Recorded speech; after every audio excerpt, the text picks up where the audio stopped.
Last April, I left my six-figure, I thought would be the pinnacle of my career job at the UN to do something else.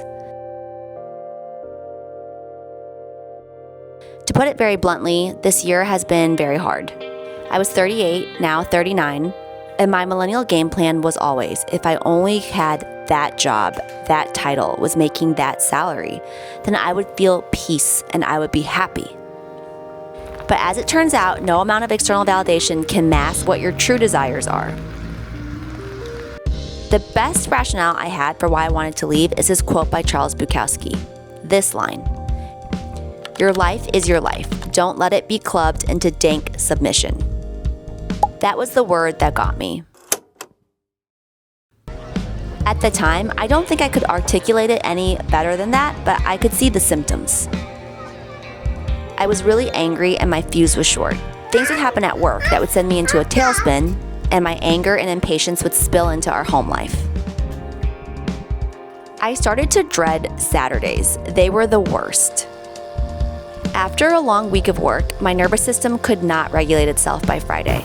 So I would have a terrible night's sleep and then wake up on Saturday with huge guilt for feeling like I could not be my best self for the one day a week that we could spend time as a family. And I started to feel something else inside me. Anytime I would see a YouTuber suddenly become successful, or I would see somebody living on their own terms, who had built their own business or had their own schedule, I raged with jealousy and with remorse. Jealousy for simply just not having what they had, but also remorse for feeling like it could never happen for me. I sold myself this narrative, which was, you're leaving because the kids are small and they really need you, which was true. You're leaving because that is what's best for being able to change your permit situation, which was also true. You're leaving temporarily and you'll come back in a few months, which I honestly believed would happen.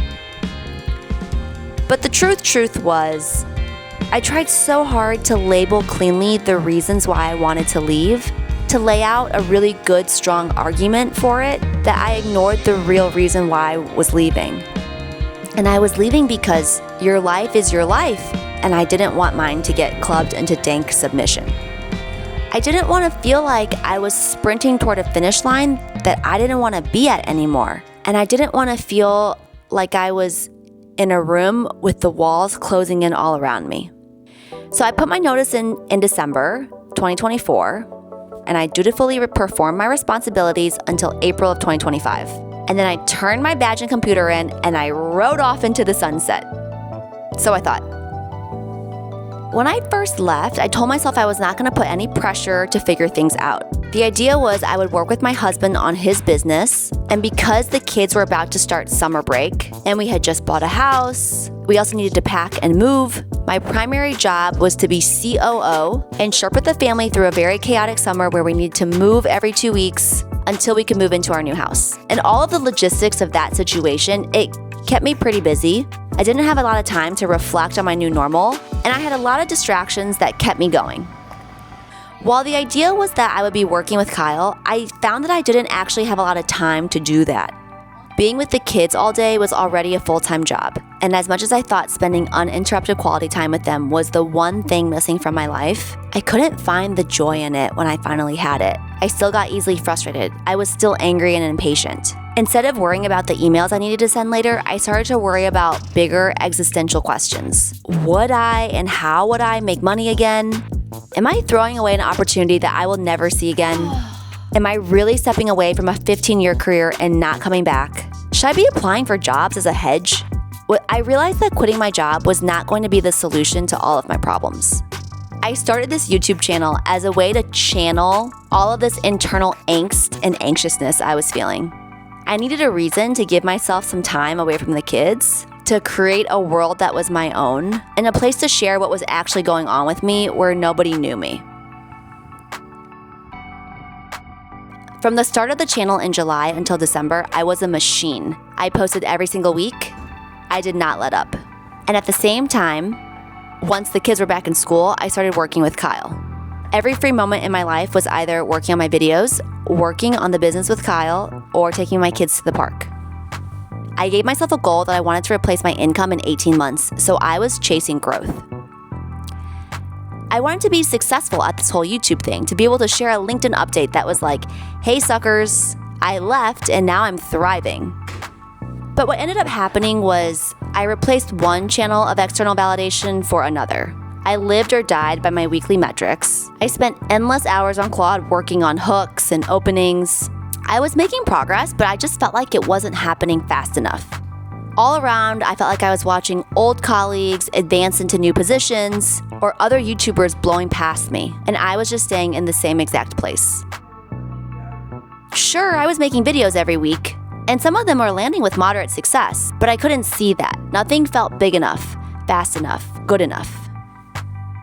In March of 2026, I really struggled with whether or not I should keep this whole thing going. I started reconnecting with old colleagues and started applying to full-time jobs again. We had started renovating our house, and I just thought, I have no idea when or if this thing is ever going to pay off. Maybe we just need to have some stable income for a while so that we can finish doing stuff for the house. Or maybe it's better to go back before I have too much of a gap on my resume. I was tired. I was tired of trying, of not seeing the results that I wanted to see, and I felt like I was at an inflection point. However, it turns out that I was looking for new opportunities at a time when my industry had been completely decimated. For every role that I applied to, there was insane competition, and I was at a disadvantage because I was in Geneva. It was like trying to find a finance job in 2008 in New York City.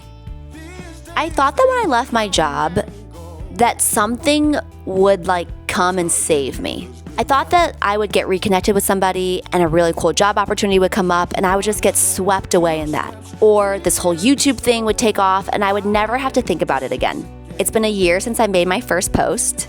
I thought this year would have given me a lot of clarity about my next steps, but I think I'm still pretty lost and confused, and I felt like this past year was me banging my head against the wall, and yet nothing was really happening. But in reflecting on everything that's happened over the past year, I realize now more than ever how much this journey, this reckoning, this internal pivot, how most of it is going to happen on the inside, imperceptible to most people except me. That there is no one thing, no new job or breakthrough on social media that's going to come and save me. That the only way I'm going to be able to find fulfillment, joy, and inner peace is through myself. And all of the internal strife that's inside me, that I'm the only one who can control it. While I did finally get more traction on videos and I did become monetized, this year was not about that. It tested my ability to be uncomfortable, to completely suck at something, to live in doubt and uncertainty.